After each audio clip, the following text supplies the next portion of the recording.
On the positive side naman, ito guys, maraming opportunity. Actually guys, mga positive changes na maaari kayo maka-experience ng mga positive changes.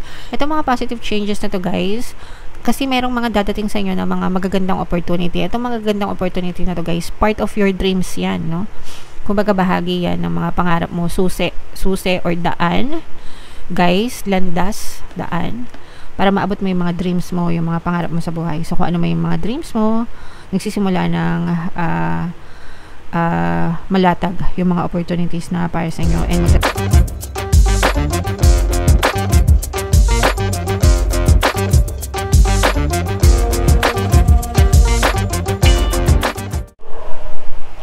hello guys, hello Scorpio, welcome back to Pinay Pixie Tarot. Ang pamagat ng episode natin for tonight is no moon kapalaran guys, para ngayong November to December para sa Scorpio.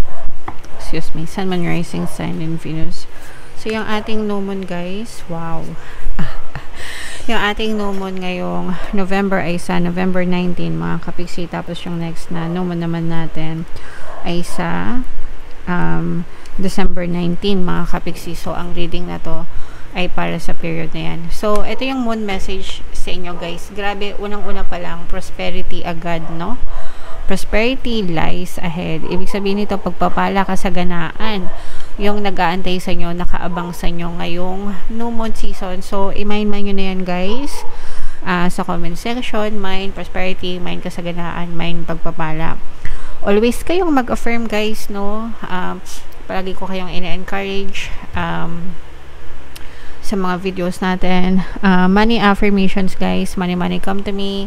Palagi ako may pera, palagi ako nagkakapera. I'm the king of abundance, I'm the queen of abundance. So palagi nyo lang sabihin yan para ma-invite nyo yung prosperity sa buhay nyo, guys, okay?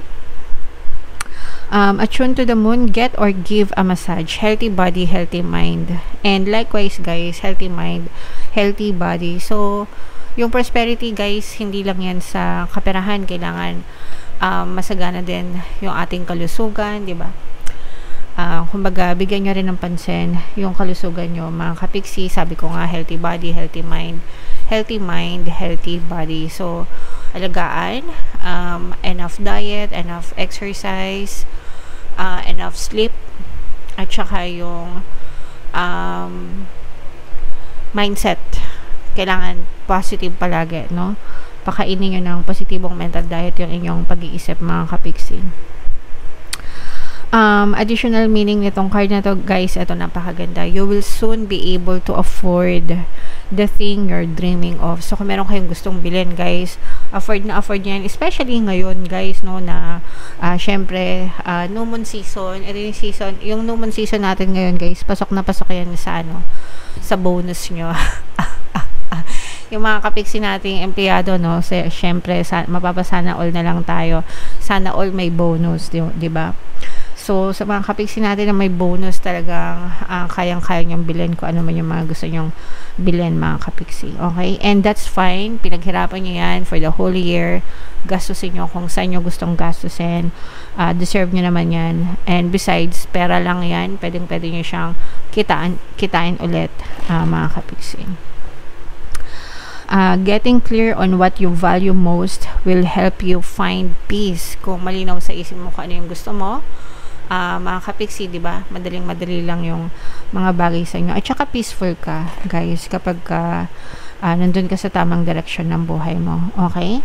Take some time out to pamper yourself. Dapat talaga, pinapamper natin yung sarili natin, inaalagaan natin, sa mga babae, sa mga lalaki. Kahit mga lalaki ngayon, no? Nagpapa-parlor na rin, di ba? Salon na rin. So, it's okay, mga kapiksi. Hindi naman kailangan palagi, no? Kumbaga paminsan-minsan, kasi minsan kahit gusto natin walang budget, diba? So it's okay kahit paminsan-minsan, basta i-pamper nyo yung sarili nyo guys. Start a standing order to a savings account, no matter how small. Importante guys na may savings tayo, no? Kung ayaw nyo mag-save sa bangko kasi hindi kayo nagtitiwala, kahit sa bahay nyo na lang, mga kapiksi, mag-alkansya kayo or envelope system na tinatawag, guys. So, basta mag-ipon kayo. Para sa inyo din yan, mga kapiksi. Okay? Alright. So, comment down below. Scorpio, if feeling nyo naka-resonate kayo dyan. Shuffle natin to guys. Habang sinashuffle ko to, panoorin nyo muna yung video natin regarding sa ating paano mag-manifest ng abundance video course. Kapiksi, sawa ka na ba sa mga struggles at hirap sa buhay mo? Masipag ka ba at masikap sa buhay ngunit hindi ka pa rin umaasenso? Ilang beses ka na bang nag-attempt mag-negosyo at mag-invest pero palagi ka pa rin nalulugi? Sa pagkakataon na ito ay maaaring may subconscious beliefs ka na nagiging balakid sa iyong pag-unlad at pagyaman. Introducing, paano mag-manifest ng abundance video course. Dito ay matututunan mong ma-overcome ang mga balakid mo para tuluyan ka ng umunlad, umasenso, sumagana, maging matagumpay, successful at maswerte sa iyong kabuhayan, pera, trabaho, negosyo, salapi at kaperahan ng bonggang-bongga. Dali, mag-send na ng email sa pinoypixietaro@gmail.com at simulan na ang iyong pagyaman ngayon. Alright, so sa lahat ng gusto mag-avail ng course guys, naka-flash sa screen nyo. Una, meron tayong paano mag-manifest ng abundance video course, paano mawala ang third party at magkaroon ng harmonious na relationship, paano pabalikin si ex or vice breakup. Sa mga interesado guys, mag-send lang kayo ng email sa pinoypixietaro@gmail.com. So, Scorpio, kayo ay represent ng Queen of Cups. Ito yung ating moon energy, mga kapiksi. Latag natin yung spread nyo guys. By the way, available na yung ating 2026 kapalaran. Para sa bawat zodiac signs, punta lang kayo sa homepage natin, mga kapiksi. So, dito, this is both negative and positive, mga kapiksi. Yung negative na nakikita natin for some of you, medyo nalulungkot kasi kayo, guys, kasi you are experiencing a lot of stress. May mga pag-aaway na maaaring maganap, mga kapiksi, may mga trust issues, at saka may stress. You may be dealing with a very toxic situation. Pwedeng toxic na tao, toxic na sitwasyon, mga kapiksi, mga pag-aaway, no, na maaaring yung ma-experience. Pwedeng ano din to guys, pwedeng sa loob ng tahanan, sa bahay, o kaya naman yung iba sa inyo sa workplace, pwedeng sa relationship din, mga kapiksi. Pagdating sa relasyon guys, parang maaari magkaroon ng separation dito, paghihiwalay or moving away. Moving away, paghihiwalay, separation, kasi parang hindi nyo na kinakaya yung madalas na pag-aaway, madalas na pagtatalo, mga kapiksi. Okay? Yung iba naman sa inyo, parang nagkakaroon ng, sabi ko nga, trust issues, no? With a specific person, mga kapiksi, na lalong nagpapastress sa inyo, guys. Okay? So, dun sa mga nagkakaroon ng trust issues, mga kapiksi, mahirap yun, guys, kasi pag trust issue, syempre, kahit na gusto mo magtiwala sa kanya, kung meron ka ng trust issue, mahirapan ka talaga, mga kapiksi. So, yeah. On the positive side naman, ito guys, maraming opportunity. Actually guys, mga positive changes na maaari kayo maka-experience sa mga positive changes.